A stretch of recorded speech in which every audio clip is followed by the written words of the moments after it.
Estamos presentando a las 8:45.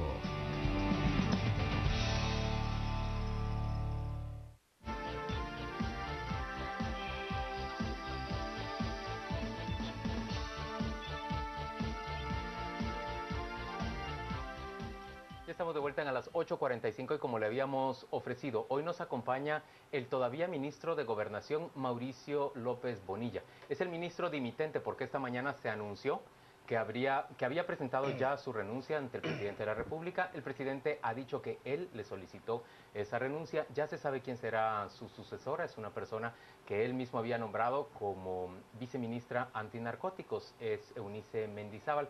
Pero en tanto se da el nombramiento de la nueva ministra y se acepta la renuncia ya presentada del señor López Bonilla, él se encuentra todavía al frente del cargo y en esa condición se presenta delante de las cámaras del Canal Antigua para recibir nuestras preguntas. La primera que yo le hago, señor ministro, y si Quique me disculpa que me sirva la primera cucharada, es ¿por qué le forza al presidente a renunciar?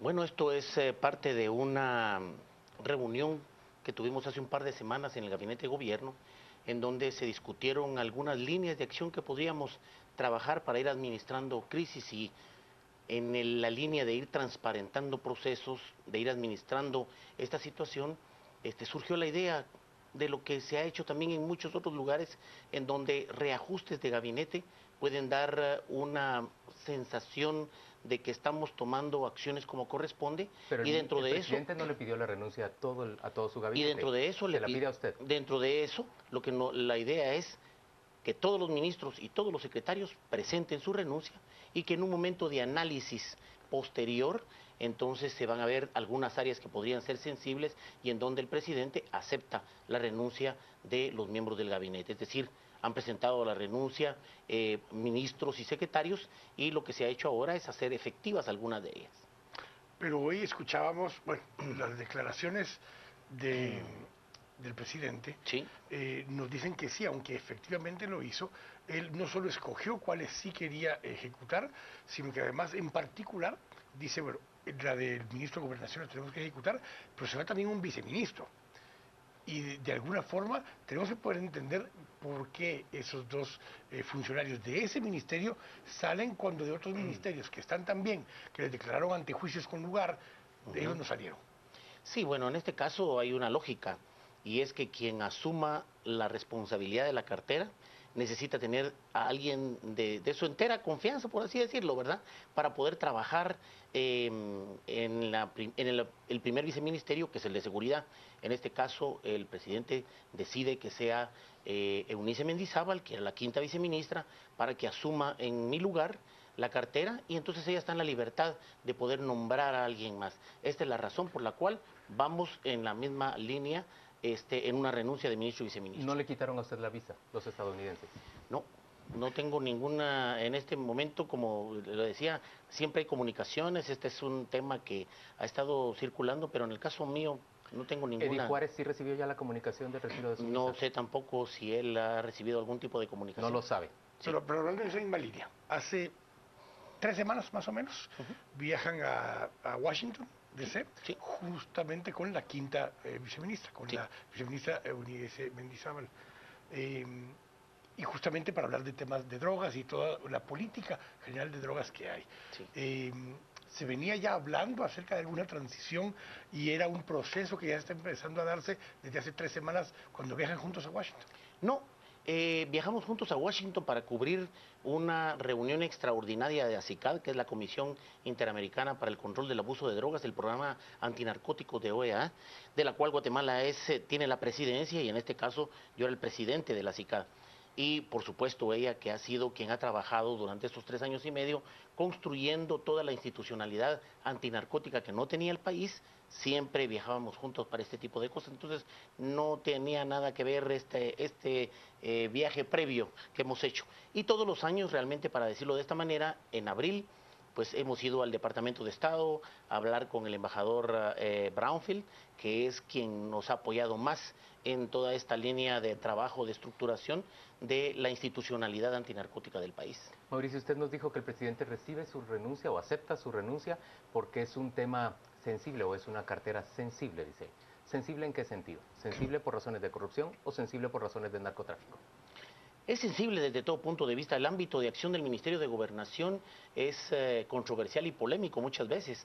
Aquí vemos no solo el tema de la seguridad desde las fronteras hasta las calles, que tiene que ver lucha con crimen organizado también, tiene que ver con gobernabilidad en el país, el tema de autoridad, de ley, de orden y por supuesto todo el trabajo que hace a través de la Policía Nacional Civil en lo que es la investigación criminal que desarrolla el Ministerio Público. Y por supuesto la CICIG en muchos de los casos. Son policías los que están trabajando para soportar eso. Y por el otro lado, el trabajo de la inteligencia civil, que es inteligencia criminal, que también en muchísimos casos es el soporte para judicializar casos en específico que van hacia investigación criminal. Mauricio, pero usted dijo que se desvinculaba del ministerio para ser investigado y que de esa manera se pudieran evacuar todas las dudas. No, yo lo que he dicho es que siempre hay muchas dudas. Y en temas de seguridad, pues es un tema tan popular que todo el mundo aporta ideas y todo el mundo tiene conocimiento sobre ello. Yo lo que he dicho es que si hay necesidad de aclarar cosas, las tenemos que aclarar y qué mejor que estar fuera para decir, miren, lo que haya que aclarar se aclara. Vamos con lo la primera. importante. Yo he escuchado de competidores de quienes ganaron el contrato de la instalación de videocámaras en el área metropolitana, que ese es un contrato sobrevalorado en $30 millones, eso es lo que dicen. Además es un contrato que favorece a esa empresa porque le ofrece unas ventajas por encima de sus competidores que realmente sacan a los competidores del mercado y hablan de corrupción. ¿Qué responde usted a eso? Bueno, es un tema que no me daría mucho tiempo para poderlo concretar, pero aquí hay aspectos técnicos, hay aspectos jurídicos y hay aspectos financieros. Y la verdad es que quienes pueden proveer ese servicio de videovigilancia en Guatemala, probablemente 4 o 5 empresas claras, porque debe de tener una red de fibra óptica. Todo el mundo piensa que la cámara es el componente más importante. Y es la red en realidad. Y es la red, es el almacenamiento de datos, hay una serie de cosas que tenemos. Nosotros lo que vemos en eso, y lo aprendimos muy bien, y a través, lo tengo que decir, a través de una consultoría que el mismo sector privado nos facilitó a nosotros una contratación para que pudiéramos definir cosas como pedir arrendamientos, en donde lo que tenemos es una imagen georreferenciada en un punto específico. Aquí no hemos comprado nada, lo que estamos pagando es por una imagen que se genera en un punto en específico. Y para decir la verdad, pues todas las empresas que quieren hacerlo tocan las puertas y todos dicen que lo pueden hacer. El tema aquí es un tema de cómo se maneja bajo las características que se necesitan cada una de las cosas. Y en ese sentido, entonces, nosotros hemos estado sujetos a la fiscalización del ente fiscalizador del Estado, que es la Contraloría General de Cuentas, que es la que nos ha dado la aprobación para cada uno de los procesos. Aquí lo que ha estado bien claro es, hemos seguido de acuerdo a la ley, el mecanismo que corresponde, que es un arrendamiento, y que además de ello cumple con lo que son los rangos para el valor de una imagen, dependiendo del área en donde se encuentre. Pero la pregunta es, a ver, parte de tu explicación es que hay que hacer el relevo para transparentar lo que ahí está sucediendo. ¿Quiere decir que no era transparente lo que estaba? No, es que me estoy refiriendo al escenario completo, ¿verdad? Sí. Aquí nosotros no estamos siendo señalados en este momento, hay otros focos a través de lo que se evidenció de la línea, lo del IS, lo demás. Es un tema que ha sido general. Pero si se separa, es por evitarle al gobierno una vulnerabilidad Desgaste. más, al presidente de la República una vulnerabilidad más. No necesariamente. El tema aquí, como lo he dicho, la lógica aquí es cómo, y lo han hecho en España, lo han hecho la presidenta Bachelet, se hacen cambios de algunos ministros, no necesariamente porque haya algún señalamiento, alguna implicación. Mauricio López, la sustitución de Mauricio López por Eunice Mendizábal no fortalece precisamente al Ministerio de Gobernación. Lo que está ocurriendo en este momento es una decisión política para atenuar daños al gobierno de la República, en este caso que ya solo va quedando el presidente. Bueno, en este caso esta es una visión política, un concepto político de una decisión que se ha tomado. Recordemos que el presidente es una autoridad electa y nosotros somos designados, fuimos designados por él. Él está en todo su derecho para poderle decir a alguien, yo quiero cambiar. Las razones por las cuales quiera cambiar, él las puede tener en el juego de la maniobra política que él está haciendo para administrar una crisis, porque no es solo un problema del Ejecutivo, es un problema que se ha trasladado a las Cortes, que se ha trasladado al Legislativo.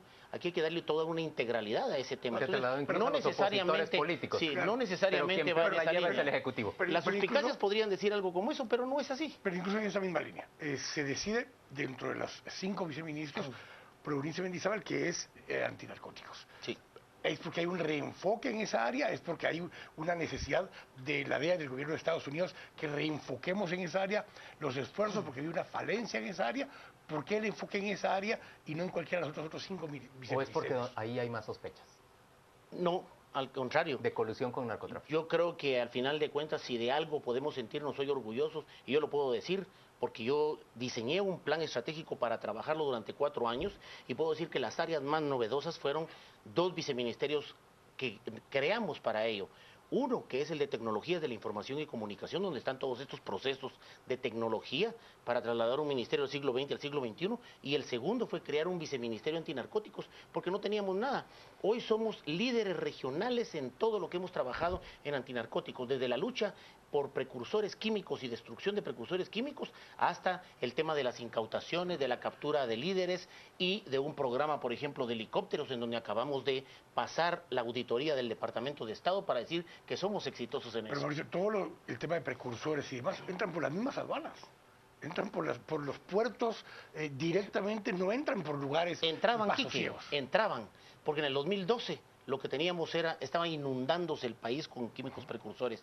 Las gestiones de Eunice en una reunión en Austria fueron directamente con los representantes de la República Popular de China para tener controles, porque la mayoría de los precursores químicos o venían de China o venían de India, y la gestión fue muy favorable. La han aplaudido a nivel internacional, porque lo que nosotros hicimos le permitió disminuir esa avalancha de precursores químicos hacia México y hacia Centroamérica, que ustedes saben que va para la producción de droga sintética.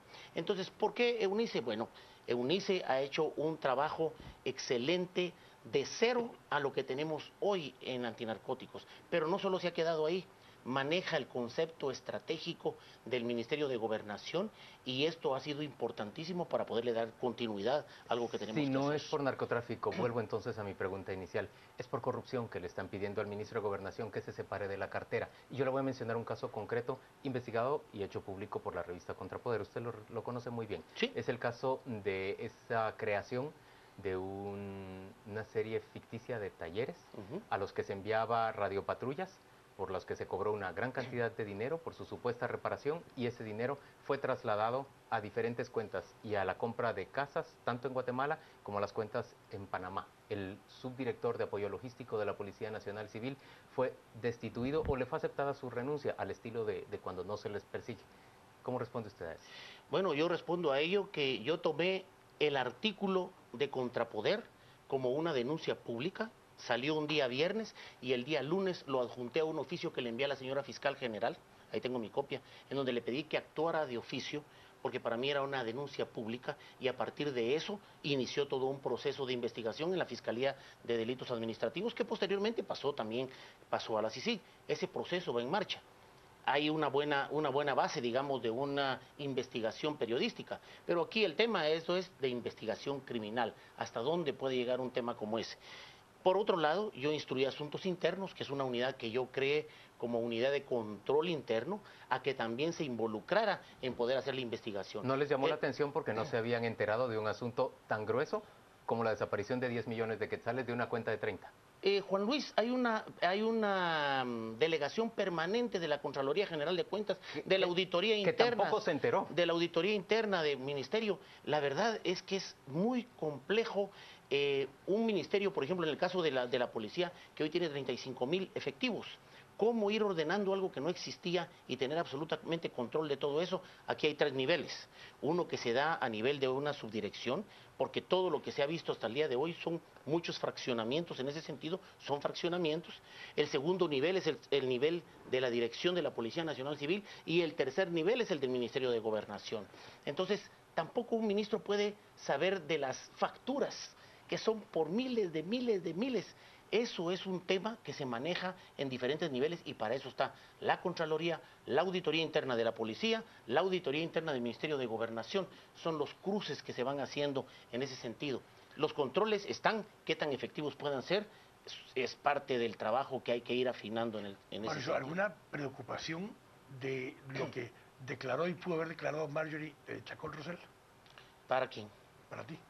No, realmente nosotros hicimos un trabajo en donde en coordinación, digamos, un trabajo muy complejo de protección en algunos momentos para un movimiento que tenía que hacerse, ir a arreglar sus cosas como correspondía. De igual manera, las coordinaciones que hemos hecho para diferentes tipos de operativos, desde que nosotros vinimos, A ver, todo ministro, ha sido... lo que Todo usted ha está sido... diciendo es que quiero que lo entienda mi audiencia. Sí. Lo que usted está diciendo es que las fuerzas de seguridad civil guatemaltecas le brindaron protección a una mujer acusada de narcotráfico y lavado de dinero para que ella se presentara ante las autoridades estadounidenses o resolviera su situación legal. En coordinación Aquí es con el gobierno de Estados Unidos. un tema manejado con la dirección precisamente de DEA en Guatemala. Es un tema que trabajamos, como hemos trabajado en otros casos muy específicos, en donde lo que hacemos es una coordinación, porque es la autoridad nacional. De igual manera, es como ellos tienen un equipo de la misma Policía Nacional Civil, que es el equipo SIU, que opera con ellos bajo conocimiento del Ministerio de Gobernación, ese tipo de cosas. No hay ninguna pena por cosas que nosotros hayamos trabajado, porque lo hemos hecho en el marco institucional, coordinando el trabajo conjunto con agencias internacionales. Ministro, le voy a trasladar algo de lo que está diciendo en ese momento nuestra audiencia. Dicen que usted responde con solvencia a las preguntas que nosotros le planteamos. Sí. Si usted es un ministro tan solvente como se traduce de sus palabras, ¿por qué se tiene que ir? ¿Por qué se está yendo en el momento de mayor crisis política del gobierno? Y de una crisis que agobia por razones de corrupción y le pone el sello de gobierno más corrupto de los últimos tiempos a esta administración de Otto Pérez Molina.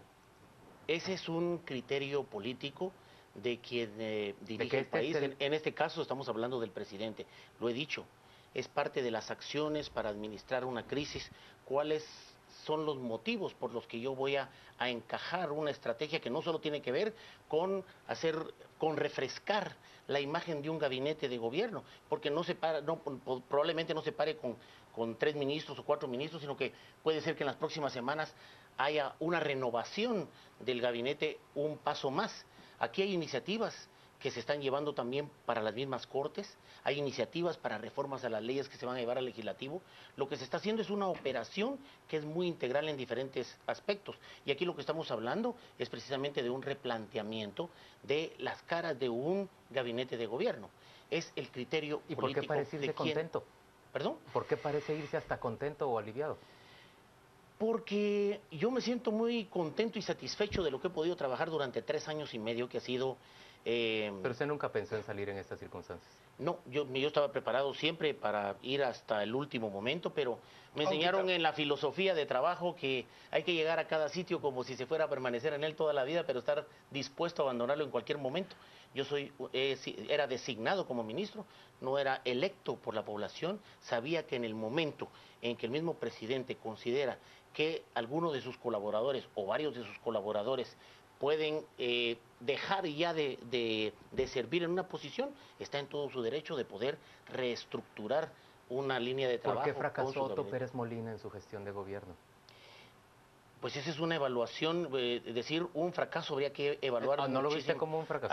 A muchísimas cosas, ¿verdad? Renunció su vicepresidenta, está desboronando su gabinete. Ese es un tema, es de cómo apreciamos. Desafortunadamente, si usted me pregunta a mí, a ver, ¿qué cosas usted considera que sí han valido la pena en mi gestión? Yo le digo, mire, aumenté 10,000 policías, los proveí de pistolas, regionalicé la academia de la policía, fundamos la escuela. Yo le estoy preguntando de la gestión del presidente Pérez Molina y hay 60,000 personas en la plaza exigiendo renuncia. Pero por un hecho... Y especialmente una base de la clase media urbana, que es quien los eligió. Un hecho que puede oscurecer toda una gestión, una situación que es suficientemente impactante como para decir, aquí en Guatemala si hay 50 cosas malas, van a haber también unas 20 o unas 15 buenas. Mauricio, hoy ya no podemos ver las buenas porque estamos en este proceso que es lógico, la reacción de la población por algo que se llama corrupción, es el denominador común. Pero la corrupción pero no podemos ocultar también de que hay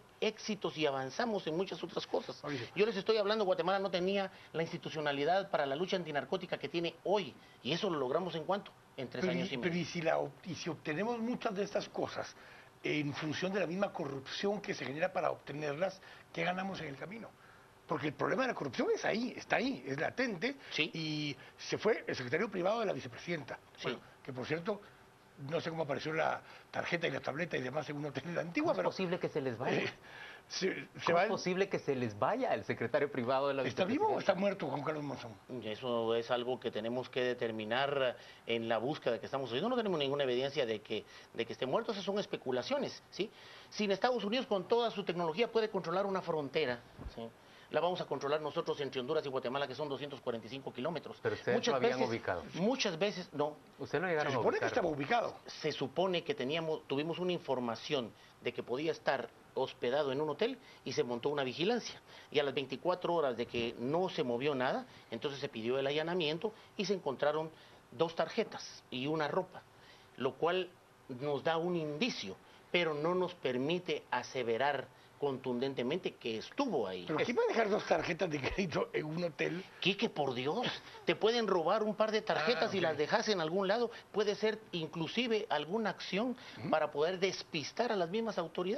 Pero están- Hay tantas cosas que están pueden bajo ocurrir. control. Lo que pasa es de que lucubramos demasiado ¿Están bajo sobre- control las cuentas de donde puede sacar fondos, las tarjetas de donde puede sacar fondos el señor Monzón para que no pueda él financiarse esta fuga de la justicia? Esa es una responsabilidad del Ministerio Público, que es quien conduce la investigación, quien pide las órdenes de juez para inmovilizar cuentas, para todo lo demás. Nuestro trabajo, del lado nuestro, ha sido las alertas migratorias y generar en coordinación con el Ministerio Público lo que es la autorización de una captura internacional. Esos son los trámites Ministro, que se hacen. nosotros le hemos escuchado a usted hoy hacer el balance de su gestión y por supuesto la parte más positiva de su gestión. Ya ha descrito varios puntos de los que se siente orgullosos. Sí. Haga la autocrítica.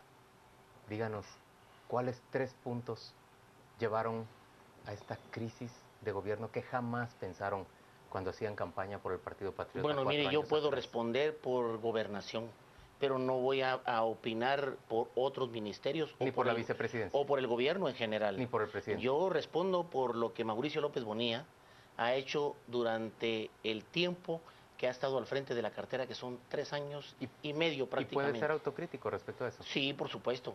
Podemos ser muy autocríticos sobre esas situaciones. Adelante. Sí, el tema, lo primero es la falta de recursos que hemos tenido, que no nos ha permitido avanzar como corresponde Pero eso no es y autocrítica, planificar. Mauricio. Eso es responsabilizar, Es responsabilizar a al finanzas y no se ha dado dinero. No, pero lo que ocurre es que nosotros hemos hecho, digamos que en términos de gobierno, estaban planteadas las prioridades para ello y las expusimos. Entonces, una gran falencia fue no planificar adecuadamente los presupuestos, ni generar como corresponde esos recursos para garantizar que pudiéramos avanzar. Mauricio, el sistema penitenciario. Y no entremos a todo lo que pasó últimamente. Se intentó en un par de ocasiones hacer licitaciones para poder adjudicar la construcción o rehabilitación de cárceles. Y en una de las ocasiones se cae por completo, acá lo discutimos en una ocasión, por potenciales vínculos de tu persona con uno de los involucrados en las empresas. Sí, ahí surgió y bueno, cuando surgió esa situación, nosotros lo que hicimos fue inmediatamente dar por terminado ese proceso. Miren, aquí tampoco uno es perfecto, ¿verdad? Hay muchas cosas que pueden pasarse a la hora que se plantea este tipo de situaciones, porque aquí lo que se hace es definir, diseñar, elaborar planos, poder establecer con parámetros internacionales qué debe ser una verdadera cárcel, porque yo me topé acá cuando vine que 135 construcciones entre la policía y el sistema penitenciario no se podían tocar Mauricio porque están López, sujetos a procesos administrativos. fue el presidente Pérez Molina quien ordenó que se le diera un trato especial y privilegiado a Byron Lima, que terminó ayudándole a construir una red que extorsionaba a No. reos adentro de prisión. No, de ninguna manera. ¿Y entonces quién es responsable de eso? La responsabilidad, en primer término, de las direcciones generales es de los directores y de los subdirectores. Cada dirección general tiene su propia ley. Y en el segundo nivel es el Ministerio de Gobernación, que dirige estratégicamente cómo funcionan las cosas. ¿Usted se daba Aquí- cuenta que estaban llegando a cargos en el sistema penitenciario, que estaban llegando a posiciones gente cercana a Byron Lima y que iba a responderle a Byron Lima? Bueno, lo que ocurre aquí es de que hubo mucha gente que sabiendo que podían estar nombrados para ciertas posiciones, fueron a buscar a Byron Lima. Aquí esto no es tan sencillo de explicarlo, ¿verdad? Es un tema complicado porque al final del día también tiene todo un entramado complicado. Nosotros recibimos 12.000 privados de libertad y hoy tenemos 20.000. ¿Cómo hacemos para controlar todo eso? No es solo la responsabilidad del Ministerio de Gobernación. Nosotros, en la administración del sistema penitenciario, le servimos a alguien que es el sistema de justicia del país. Son los jueces ejecutores y los fiscales, los ejecutores, los que dicen cómo se administra la población carcelaria del país. Es un trabajo en conjunto, es un trabajo interinstitucional que debe tener una política criminal en esa área específica, que es lo que se está construyendo ahora. Don Quique Godoy tiene la última pregunta de esta jornada. El dilema principal, entonces, es el tema de rendición de cuentas. Si dentro de la estructura de gobierno el presidente tiene a su vicepresidenta que tiene que renunciar por denuncias de corrupción, a su secretario privado, que después pasa a ser presidente del ICS, que está ahora capturado, al secretario privado de la vicepresidenta, al director del sistema penitenciario del Ministerio de Gobernación, capturado. No entiendo qué pasó, de verdad, no entiendo qué pasó, porque entonces la rendición de cuentas es quién es responsable al final de seleccionar a las personas que están hoy presas por corrupción. Bueno, esa es parte de lo que hay que fortalecer con los controles del Estado. Aquí si ocurren ese tipo de cosas es porque los controles, los instrumentos de control, las entidades de control del Estado probablemente no están haciendo todo su trabajo como corresponde, probablemente están sobrepasados en la propia dimensión. Aquí, digamos, el único ente fiscalizador en los temas de gestión y de administración financiera es la Contraloría General de Cuentas. ¿Quién es el último responsable? Muchas veces venimos y hacemos responsable de una vez a la Contraloría, pero lo que no dimensionamos es, ¿tiene todo el personal que le corresponde? ¿Es capaz de abarcar toda la estructura del Estado? Esas son las grandes preguntas de fondo que muchas veces no nos hacemos. ¿Quién es el último responsable de rendir cuentas de este gobierno? Depende. Porque en Estados Unidos hay una frase que dice, "The buck stops here". El último dólar para conmigo, el presidente de la República. Es el responsable de la situación que se dio en todo este gobierno. En el tema del Ejecutivo. Pero los temas de corrupción no los estamos viendo nada más en el Ejecutivo, los hemos visto en otros organismos. Sí, en tribunales y en el organismo legislativo también, claro. El tema es que este es un tema de sociedad, no es solo un tema de Estado, es un tema de sociedad. Y como se ha dicho, existe un corrupto porque hay un corruptor. Tenemos que llegar todavía más a fondo. Mauricio López, todo este tipo de temas. Por 3 años y medio usted ha aceptado en todas las ocasiones asistir a las entrevistas a las que nosotros lo hemos invitado. Esta es la última que ofrece como ministro de Gobernación y yo quiero reconocer que haya tenido la presencia de ánimo para pues, someterse a estos cuestionamientos en el mismo día en que se anuncia su dimisión. Gracias por acompañarnos. Gracias a ustedes por la oportunidad. Vamos con nuestro compañero Juan Carlos Sandoval. Él nos dice que se está comentando en las redes sociales sobre esta entrevista al ministro López Bonilla. Muchísimos mensajes, Juan Luis. Esta noche estamos tuiteando con Salida López Bonilla como nuestro hashtag de la noche, que será el cual utilicemos también en nuestro espacio de las 10 p.m. Ya estamos pasados, 10:05. Nos dice José Melgar, se me va a venir Guate en contra, pero Mauricio López Bonilla se está defendiendo bien en Canal Antiguo, es lo que dice. También nos plantea, pueden consultarle por qué se ha incrementado los cobros a los reos, la talacha, al igual que las extorsiones. Byron Solís, recursos habían, pero saquearon las arcas a tal extremo que nunca tenían dinero para trabajar. ¿Qué sabe de la corrupción en la PNC? Nos dice Arturo. Nos dice Cris también. Vergüenza es tener el mayor crecimiento policial en América Latina y no reflejarlo en resultados. Cristian nos plantea, renuncia de Bonilla es para conseguir cambiar la imagen con Mercadeo Otto Pérez Molina, que no pudo.